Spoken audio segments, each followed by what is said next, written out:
Bismillahirrahmanirrahim. Assalamualaikum warahmatullahi wabarakatuh.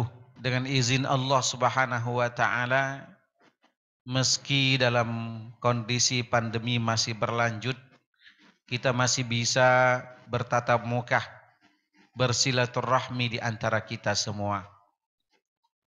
Wallahi Bapak Ibu, sebagaimana hari ini kita duduk bersama-sama seperti ini, nanti kelak di akhirat Allah akan panggil kita. Panggilan yang sangat indah. Ainal mutajalisina fiyya. Mana mereka yang duduk bersama-sama karenaku, kata Allah. Dalam riwayat, ainal mutazawirina fiyya. Mana mereka yang saling kunjung mengunjungi karenaku, kata Allah. Walaupun ada yang lewat online, tapi itu termasuk dalam apa yang dikatakan oleh Allah dalam hadis qudsi itu. Orang-orang nanti akan dipanggil oleh Allah satu persatu.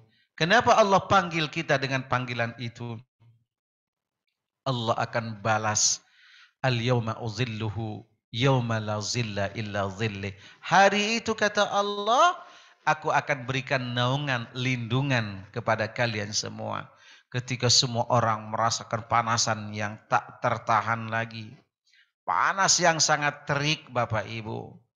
Ada di antara manusia yang keringatnya bercucuran sampai menenggelamkan mata kakinya. Ada yang sampai ke lututnya, ada yang sampai ke pinggang, ada yang sampai ke leher. Bahkan ada di antara manusia yang tenggelam oleh keringatnya. Tapi ada di antara manusia yang diberikan naungan, dipayungi oleh Allah. Di antaranya mereka adalah yang duduk-duduk bersama karena Allah, yang saling mengunjungi karena Allah, yang saling mencintai karena Allah. Mudah-mudahan kita hadir di sini baik secara online ataupun offline, termasuk orang-orang yang nanti mendapatkan kemuliaan, yang langsung mendapatkan naungan dan perlindungan dari Allah Subhanahu wa taala. Amin ya rabbal alamin. Bapak Ibu hadirin wal hadrat yang berbahagia, berbicara tentang nuzulul Quran yang nantinya insya Allah ada kait erat dengan tema kita, berkinerja unggul, gapai ketakwaan melalui tuntunan Al-Quran. Masya Allah. Tadi Ibu Kakan Wil sudah menyinggung salah satu motivasi kita adalah untuk bekerja. Beliau menyebutkan dua ayat, At-Taubah 105, Al-Jum'ah 100, ayat 110, yang semuanya maknanya adalah memotivasi kita untuk bekerja. Mudah-mudahan nanti kita akan sampaikan di akhir tausiah kita.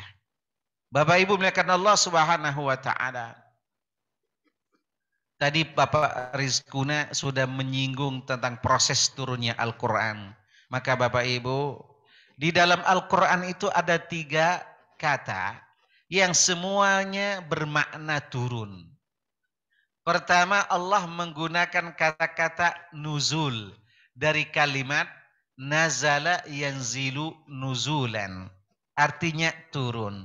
Sama turun, tapi artinya turun dengan blek sekaligus. Atau dalam kalimat yang lain menggunakan tanzil. Nazzala yunazzilu tanzilan.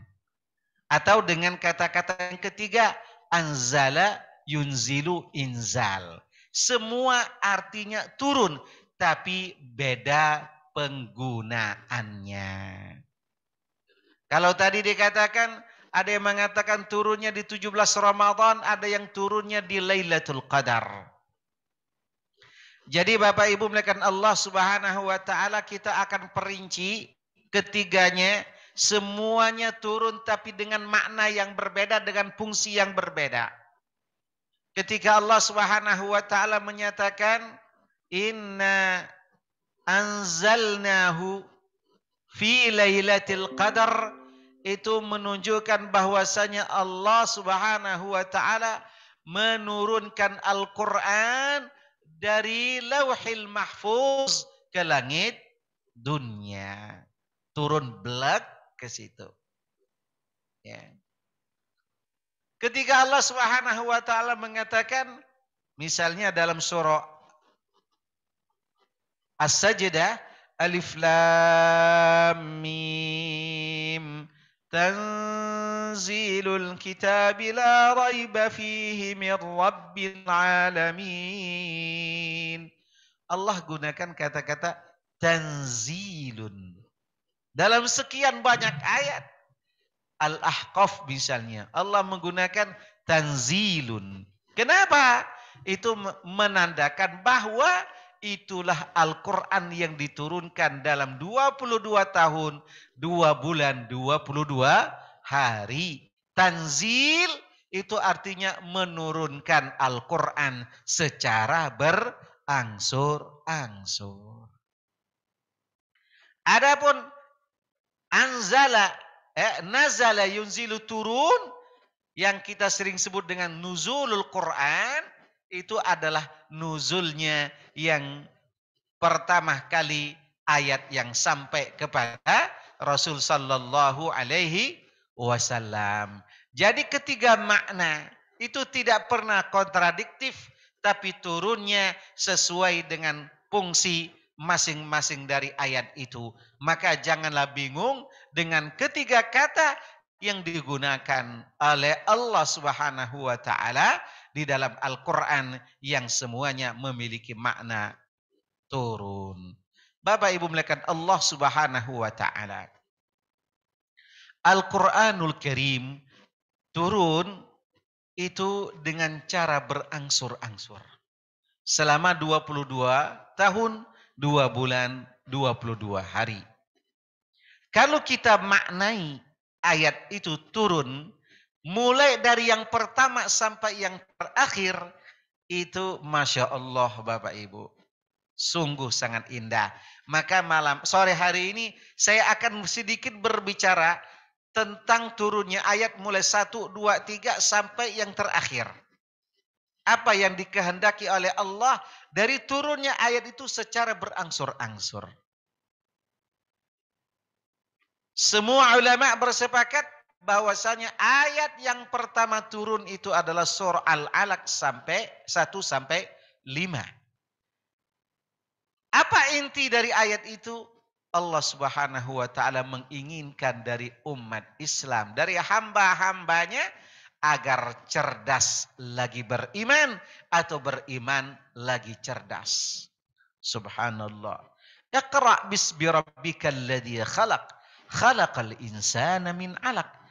Allah Subhanahu wa taala menginginkan dari hamba-hambanya agar kita menjadi orang yang pintar, cerdas, bukan calak.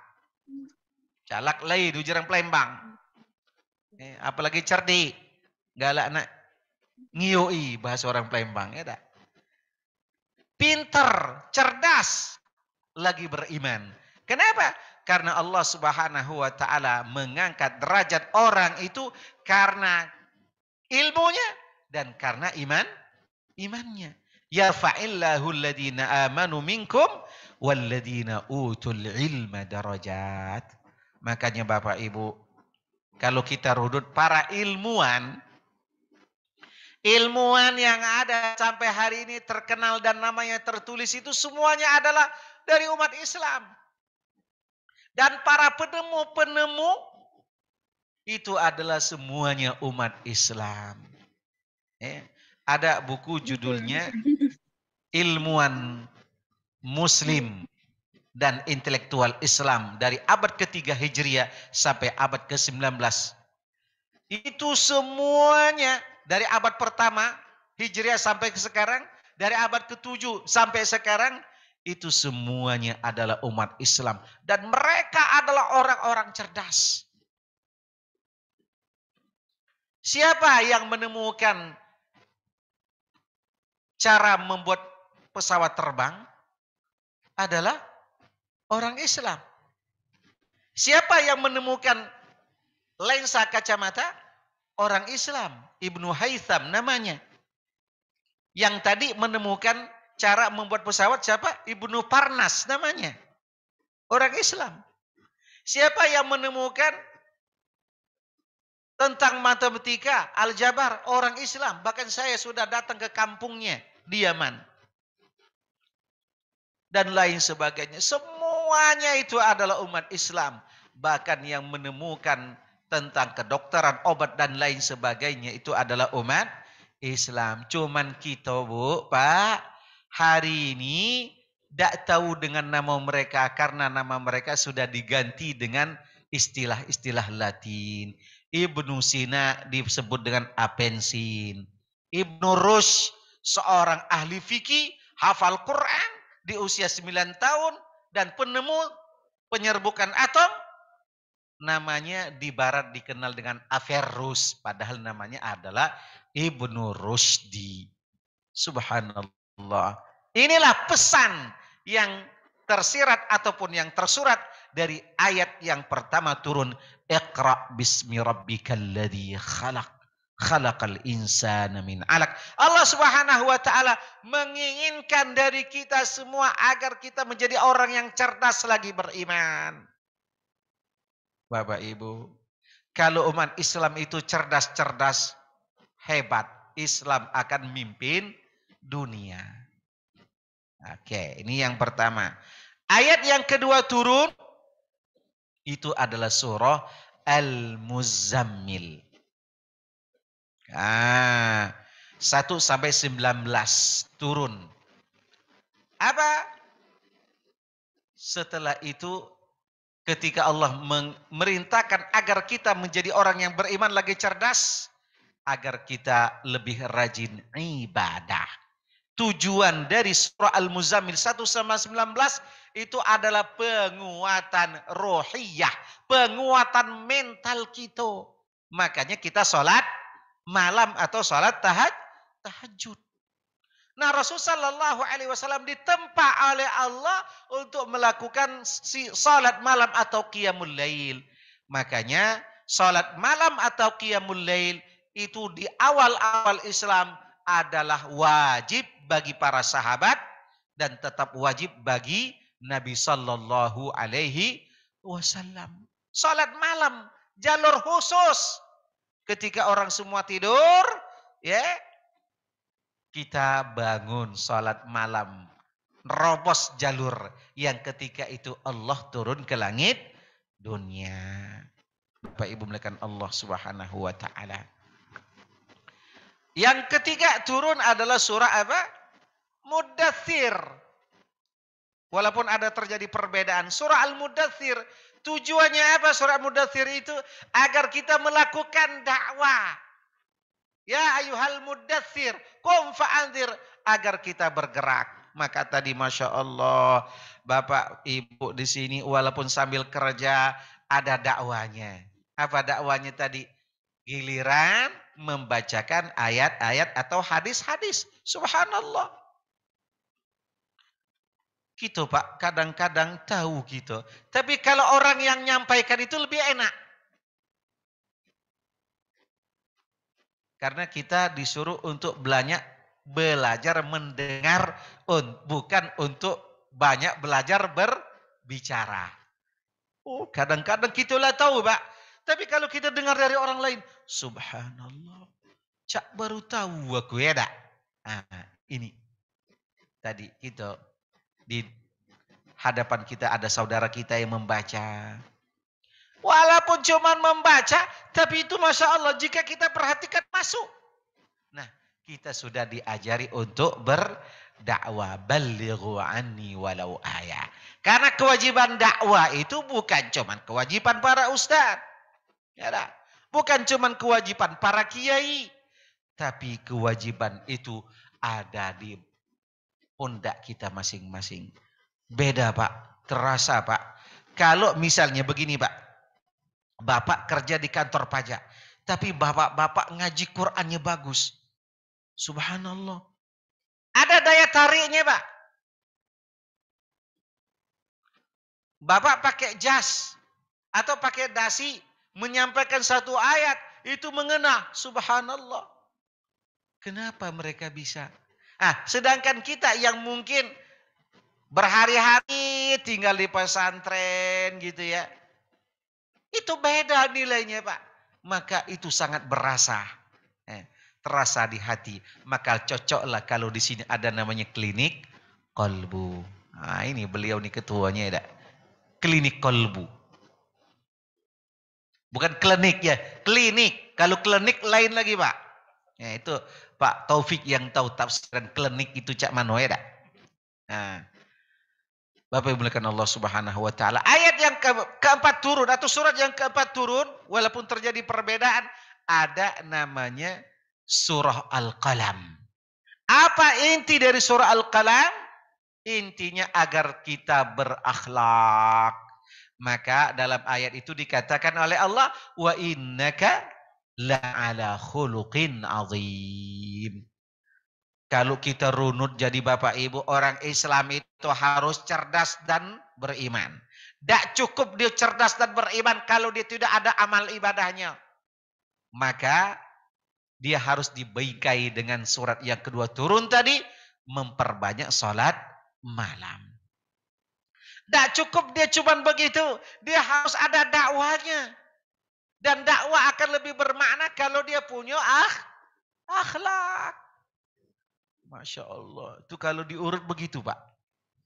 Nah, kita nak urut galau Pak sampai terakhir. Tak akan selesai Pak. Sampai subuh ya tak. Tak selesai Bu. Sahur di sini pun tak selesai gitu ya tak. Nah, kita potong. Ayat yang terakhir turun Masya Allah. Kira-kira ayat berapa tuh yang terakhir turun? Al-yawma akmaltu lakum. Inilah Pak yang nak aku luruskan sebenarnya. Ya. Selama ini kita banyak begini. Berapa jumlah ayat di dalam Al-Quran? Mudah ngingatnya 6-4 kali ujinya. Mohon maaf Pak. Dak katik dalam kitab-kitab ulumul Quran. Dari yang kecil sampai yang besar. Itu menyebutkan 6-4 kali. Jadi ahli tafsir, ulama-ulama yang menulis kitab ulumul Quran, mereka itu bersepakat jumlah ayat di dalam Al-Quran itu 6.200-an. Tapi berbedanya di dua angka digit berikutnya. Maka ada yang mengatakan 6.232, 6.223, 6.236. Tapi kebanyakan para ulama ahli tafsir menyatakan jumlah ayat di dalam Al-Quran adalah 6.223. Nak kita masukkan galau-galau bismillah itu Pak, belum masih sampai hitungannya 64 kali. Nah, saya punya majelis taklim kajian tafsir. Ya. Itu kita hitung beneran. Enggak nyampe. Ya. Maka pendapat mayoritas ulama mengatakan jumlah ayatnya adalah 6.223 ayat.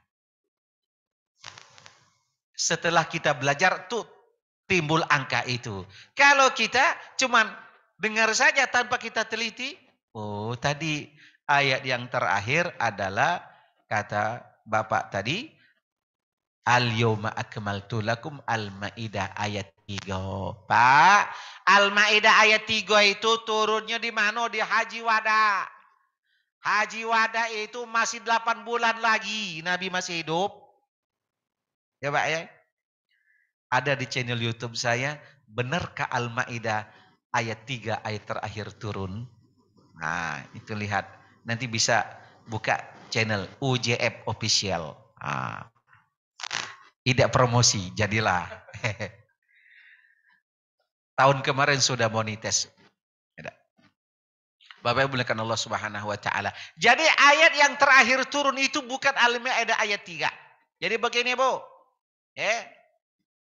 Al-Maidah itu terakhir turun yang menyatakan tentang hukum-hukum di dalam Al-Quran sudah selesai semua. Sudah beres semua, sudah lengkap. Setelah Rasulullah SAW balik, masih lagi turun ayat. Ya. Maka Rasulullah balik ke Madinah, itu masih ada beberapa ayat turun. Ayat 281 dari surah Al-Baqarah. Itu mulai dari ayat riba. Tuh turun. 3 bulan sebelum Rasulullah meninggal. Kemudian 2 bulan sebelum Rasulullah meninggal turunlah ayat hutang. Ayat yang terpanjang di dalam Al-Quran. Kalau kita Quran pojok itu 1 halaman penuh.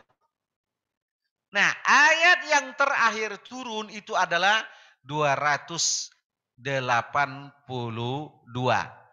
Sebelum ayat terpanjang dari surah Al-Baqarah yang bunyinya wattaqu yawman turja'una fihi ila Allah thumma tuwaffa kullu nafsin ma kasabat wa hum la yuzlamun. Ini Pak Topik ini hafal nih, Masya Allah. Udah selesai 30 juz Pak Topik. Tahu ya? Juz mangga, Masya Allah. Jadi Bapak Ibu melihat Allah Subhanahu wa taala, Ibnu Abbas mengatakan ayat ini turun, ya, Rasulullah hanya hidup 21 hari. Bahkan Mujahid mengatakan bahwa ayat ini turun 9 hari sebelum Rasulullah meninggal. Setelah itu tidak ada lagi ayat yang turun. Maka wattaqu yawman turja'una fihi ilallah. Bapak Ibu, setelah turun ayat ini Rasulullah gemetar.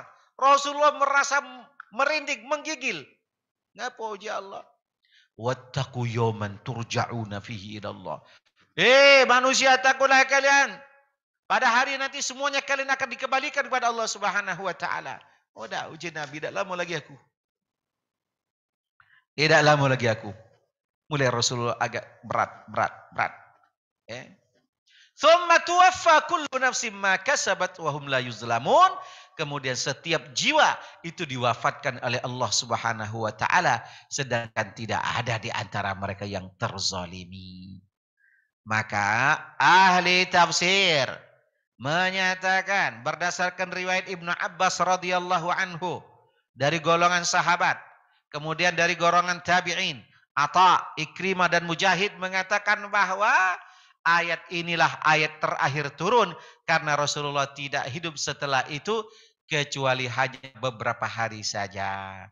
Dan ayat itu Bapak Ibu, Masya Allah, kalau kita runut, umat Islam harus beriman lagi cerdas.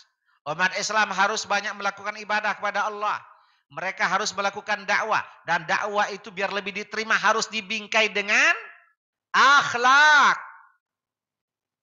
Nah setelah itu kita bekerja.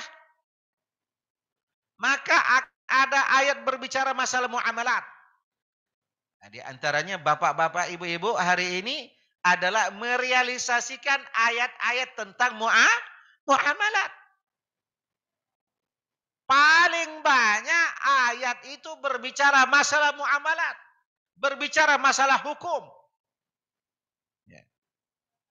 Terus ada yang masalah jihad, masalah taklim, masalah pendidikan. Tapi uji Allah, manusia. Uji orang sini tuh, demlah begawi itu. Jangan ngoyo gino. Kau tuh tak mati ujinya. Ya tak? Maka uji Allah, wattaqu yawman turja'una fihi ilallah. Kadang kita begawi itu lalu Pak ya. Pergi ayam bekukuk, balik ayam nyangkuk. Lupa kadang kita ibadah. Maka tadi saya bilang sama Pak Topik sama Pak Rizkuna, alhamdulillah sesibuk Bapak Ibu di sini bekerja sempat membaca Al-Qur'an. Sempat tadarus, sempat untuk kajian. Masya Allah. Dunia kita dapat, akhirat kita dapat. Subhanallah.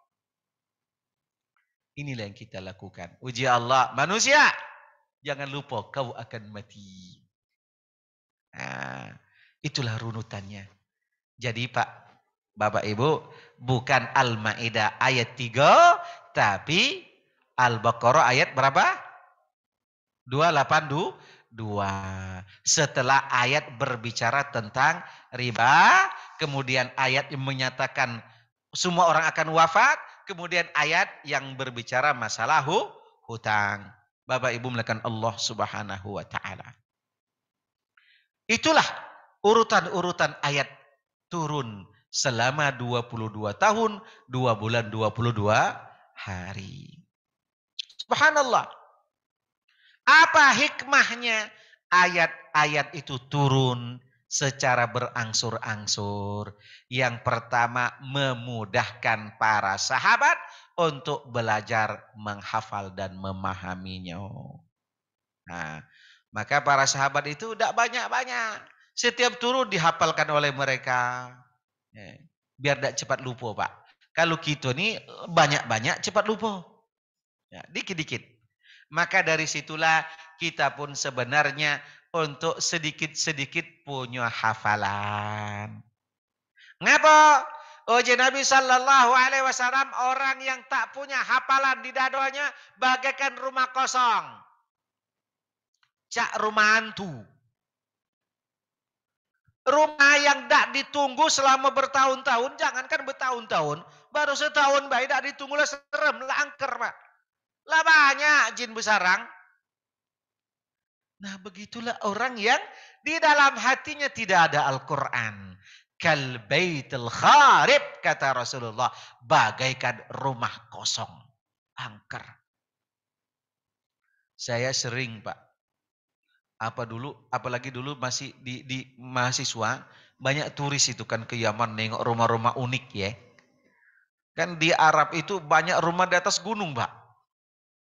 Peninglah kita nengoknya. Rumah unik-unik di atas bukit, cak manu ada. Tapi hebat mereka.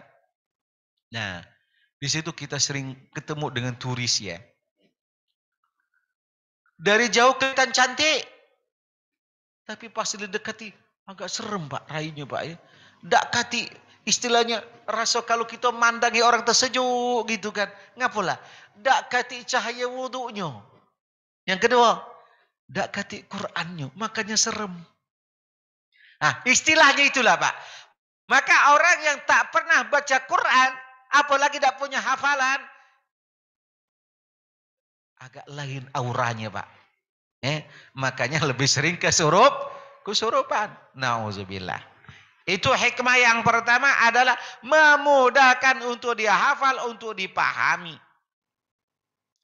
Berikutnya, apa hikmahnya Al-Quran itu diturunkan secara berangsur-angsur agar mudah diterapkan. Kalau blek itu susah. Makanya para sahabat itu termotivasi. Dan kita pun semakin termotivasi. Karena Al-Quran adalah salah satu fungsinya adalah pendorong motivasi kita. Bahasa sangat indah. Tadi kata Ibu Kakan Wila, Pak, Al-Quran itu mendorong kita, memotivasi kita untuk bekerja. Dalam surah At-Taubah ayat 105 tadi, wa qul i'malu fasayarallahu 'amalakum wa rasuluhu wal mu'minun. I'malu, kata Allah. Bahkan Allah mengatakan kepada Nabi Daud, i'malu ala Daud syukra wa qalilun min ibadiyas syakur. Al-Quran memerintahkan kita untuk bekerja memotivasi kita. Bahkan Al-Quran itulah yang menjadi pendorong kuat kita. Sebenarnya Bapak Ibu, ini yang sering saya cermati, yang sering bukan curudi bahasa kitanya ya. Ke orang kalau puasa itu lemes gitu Pak Taufik, Pak Rizkuna. Gawenya kalau puasa itu tidur, itulah. Habis sahur tidur. Habis subuh tidur. Habis tidur lagi. Baring gawenya di kasur baik. Kalau ditanya ngapa kau tidur terus? Aku puasa. La ilaha illallah. Astagfirullah. Orang puasa tidak seperti itu. Seharusnya orang puasa itu lebih giat lagi bekerja. Ngapa? Dorongan dari dalamnya kuat. Benar tidak, Pak? Orang kalau kebanyakan makan malah tidur. Apa bedanya dengan orang yang puasa dengan orang yang memang terbiasa puasa? Beda. Tuh orang puasa gawenya tidur aja. Tapi kalau orang memang sudah berpuasa, itu dia biasa. Makanya Rasulullah Shallallahu Alaihi Wasallam dan para sahabat itu menyambut tarhib Ramadan bukan sehari 2 hari sebelum Ramadan. Para sahabat itu 6 bulan sebelum datang bulan Ramadan sudah tarhib. 6 bulan, Pak, bukan 6 hari. Jadilah 2 bulan sebelum Ramadan kita tarhib. Makanya Rasulullah Shallallahu Alaihi Wasallam itu paling banyak puasanya di mana?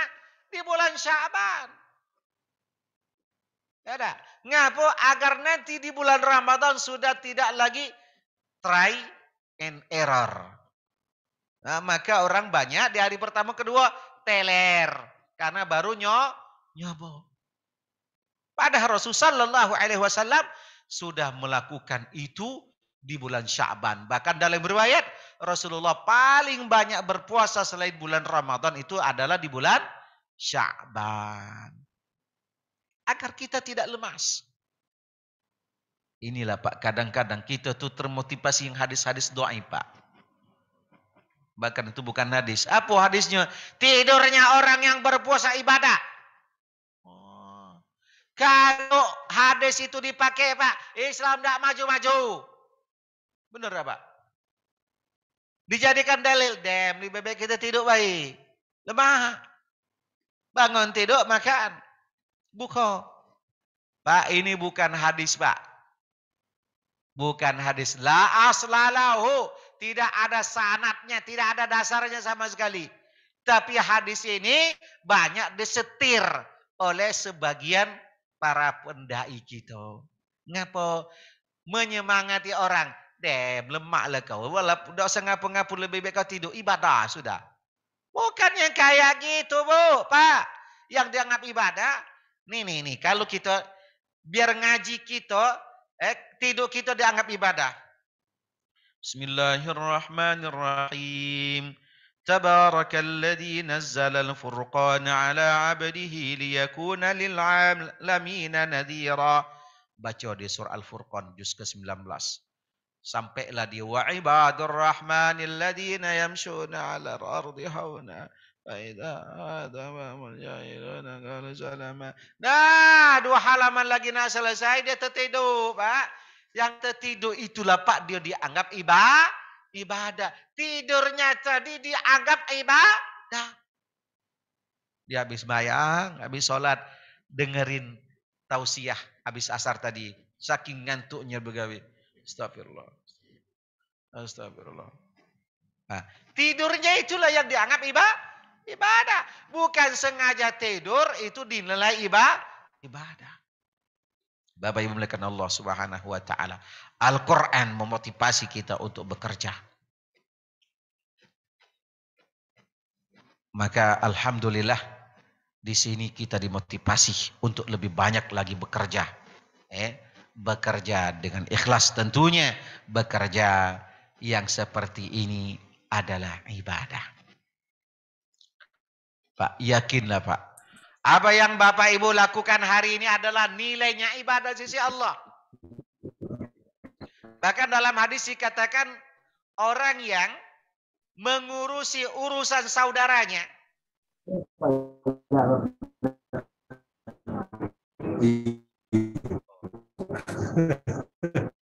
Oh ya. Bapak Ibu. Ya. Kata Rasulullah Shallallahu Alaihi Wasallam, orang yang mengurusi urusan saudaranya, mempermudah urusan saudaranya, bahkan yang berusaha untuk mengenyangkan urusan persaudaranya, itu lebih aku cintai kata Rasulullah. Masya Allah.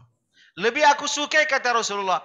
Maka kata Rasulullah Shallallahu Alaihi Wasallam, jika aku lebih ingin lagi, maka aku cintai daripada iktikaf di masjidku ini selama 1 bulan penuh. Hebat nggak Pak? Itu lebih disukai Rasulullah Shallallahu Alaihi Wasallam. Maka insya Allah ini Bapak bekerja di sini mengurusi negara, mengurusi rakyat untuk mempermudah. Apalagi tadi Masya Allah di bulan Ramadan plus. Bukan hanya kerja sebagai pegawai, tapi bekerja sebagai hamba Allah. Ngapo tadi? Ngumpulkan zakat. Ngumpulkan infak. Itu Masya Allah. Semuanya adalah nanti untuk dibagikan. Maka kita melakukan hal yang demikian adalah mulia di sisi Allah Subhanahu wa ta'ala. Wa qul i'malu kata Allah. Ini yang terkadang yang menjadikan semua aktivitas kita sia-sia atau dia bernilai ibadah. Makanya kata Ibnu Taimiyah ketika beliau mendefinisikan apa itu ibadah, apa kata beliau? Kullu fi'lin aw amalin lima yuhibbuhu Allah wa yardah fahuwal ibadah. Setiap amal perbuatan, perkataan yang disukai dan dicintai oleh Allah itu adalah ibadah. Ya Allah, kita bekerja adalah ibadah. Ada orang cuma nilai ibadah itu wis di masjid, berdoa, berzikir itu ibadah. Tidak, ibadah itu luas. Ngurusin negara itu adalah ibadah. Ngenyangkan perut orang lain ibadah. Apalagi ini di bulan Ramadan, Masya Allah. Pak, dengan beberapa butir kurma dan beberapa gelas air kita berikan kepada orang yang membutuhkan. Masya Allah. Apa kata Rasulullah? Man aftara sa'iman aftarallahu lahu yaumal qiyamah. Orang yang memberi buka, orang yang berpuasa, walaupun hanya dengan 1 tegok, 2 tegok air, Allah akan minumkan dia kelak di surga. Dan ketika Allah sudah memberikannya minum dari telaga surga, dia tidak akan pernah merasakan kehausan. Subhanallah. Bapak Ibu mulakan Allah Subhanahu wa ta'ala. Makanya orang-orang terdahulu, mereka menjadikan hari-hari mereka di saat berpuasa, mereka tetap bekerja, tidak mengurangi waktunya. Oke, kalau nanti ada waktu selang waktu, kita manfaatkan untuk bertilawah. Kepingin juga Pak Taufik kita tamat ngaji Quran. Kepingin dah Pak? Bapak Ibu, siapakah orang yang paling banyak menggondol pahala? Siapa? Orang yang membaca Al-Quran sampai tamat. Sekali jadilah Pak Rizkuna 1 bulan selama Ramadan ini. Siapa orang yang paling banyak menggodol pahala? Orang yang baca Quran dan kemudian dia khatam. Berapa huruf dalam Al-Quranul Karim? Hitung dari Al-Fatihah Bismillahirrahmanirrahim sampai minal jinnati wan nas sampai huruf sin itu. Ya. Kalau hitungan Imam Ali karramallahu wajha 320.078 huruf. Ini hitungan Imam Ali. Adapun hitungan sekarang itu adalah 1.022.002 huruf. Taruhlah ya. Kalau kita ambil hitungan Imam Ali bin Abi Thalib saja, berapa itu? 320.078 huruf. Kali 10 kali. Sudah berapa? Kalau dia tamat. 3.300.000 dibulatkan aja. 3.300.000 dibulatkan. Dilipat gandakan menjadi 700 kali. Berapa Pak? Taufik? 21 miliar. 21 miliar. Cak mano Pak duit 21 miliar. Nengok semiliar B aku belum pernah Pak. Kalau Bapak mungkin sering nengok ada di sini. Saking banyaknya pahala orang yang bertilawah membaca Al-Quran. Apalagi di bulan Ramadan. Makanya Bapak Ibu di bulan Ramadan ini ada 2 amal ibadah yang memberikan syafaat sekaligus. Pertama Al-Quran dan yang kedua adalah puasa. Puasa mengatakan, "Ay Rabbi, wahai Allah, aku sudah nahan dia agar dia tidak makan dan minum di siang hari. Izinkan aku wahai Allah untuk memberikan syafaat kepada orang itu." Diizinkan oleh Allah puasa memberikan syafaat. Kemudian Al-Quran pun maju. Allah, akulah nahan dia agar tidak makan, agar tidak ngantuk.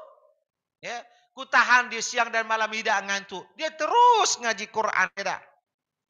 Izinkan aku, wahai Allah, untuk memberikan syafaat. Maka Al-Quran pun memberikan syafaat. Nah, Bapak Ibu, jangan ketinggalan. Nuzulul Quran, salah satu hikmahnya agar kita lebih akrab dan mencintai Al-Quran. Akrab kita dengan Al-Quran. Kalau ditanya, Pak Topik lebih dekat dengan Al-Quran apa dengan bini? Dengan istri? Dengan Al-Quran. Al-Quran itu kita bawa setiap saat, Pak. Kalau orang rumah kita, istri kita, tidak mungkin setiap saat dia bersama kita. Saro, Pak. Ke kantor nak ikut. Kita pergi nak ikut. Tapi insya Allah dia ada di hati. Bapak yang Allah Subhanahu wa taala. Al-Qur'an harus kita lebih akrab. Harus lebih banyak kita berinteraksi dengan Al-Qur'an. Maka salah satu hikmah dari Al-Qur'an adalah memunculkan suatu tema bagaimana interaksi kita dengan Al-Qur'an. Kaifa nata'amal ma'al Qur'an? Syekh Yusuf Al-Qaradawi menulis buku dengan judul Kaifa Nata'amal Ma'al Quran. Bagaimana kita berinteraksi dengan Al-Quran. Bapak Ibu, nanti suatu saat di akhirat, kalau kita tidak mendapatkan syafaat, maka kita akan mendapatkan apa yang dikatakan oleh Allah dalam surat Taha. Qala rabbi lima hasartani a'ma wa qad kuntu basira. Kaget Pak, kita di akhirat, ditanyoi ngapo kita cak ini. Sebelumnya kita ngomong dulu ngadu sama Allah. Qala rabbi lima hasartani a'ma. Allah, kenapa engkau bangkitkan aku dalam keadaan buta seperti ini?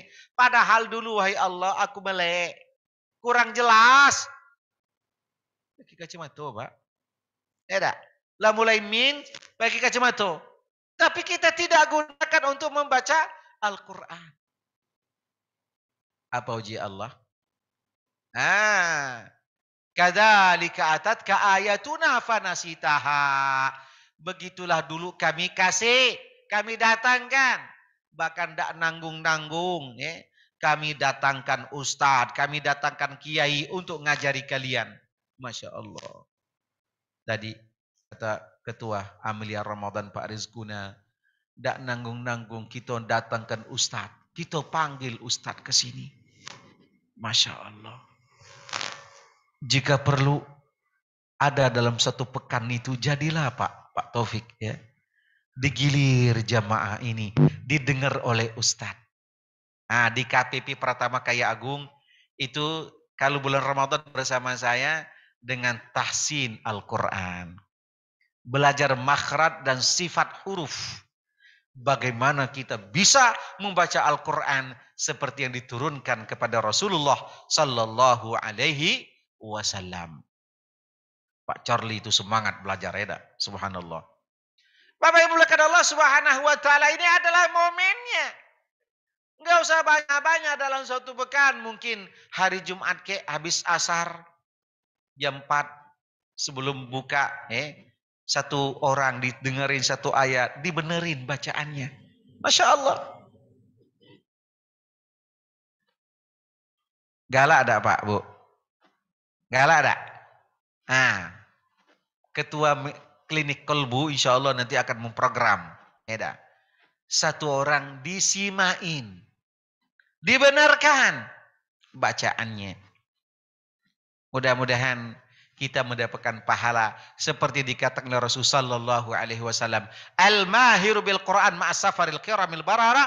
Orang yang pandai baca Quran, dia akan bersama para malaikat dan orang yang masih terbata-bata. Walladhi yata'ta'u fihi wa huwa alaihi syaqqun falahu ajran.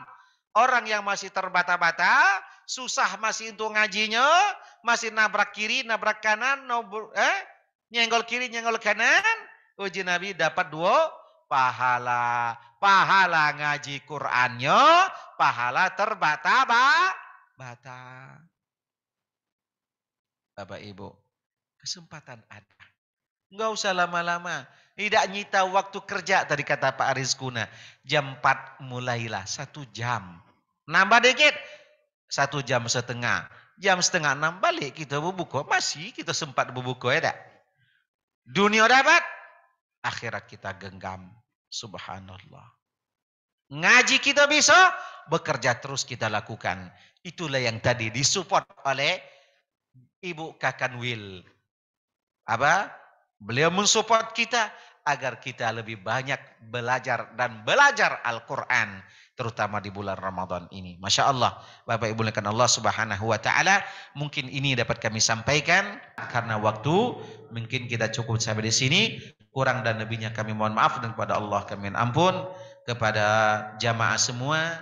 Atas salah khilaf dan salah ucap kami mohon maaf. Terima kasih. Kami kembalikan kepada moderator.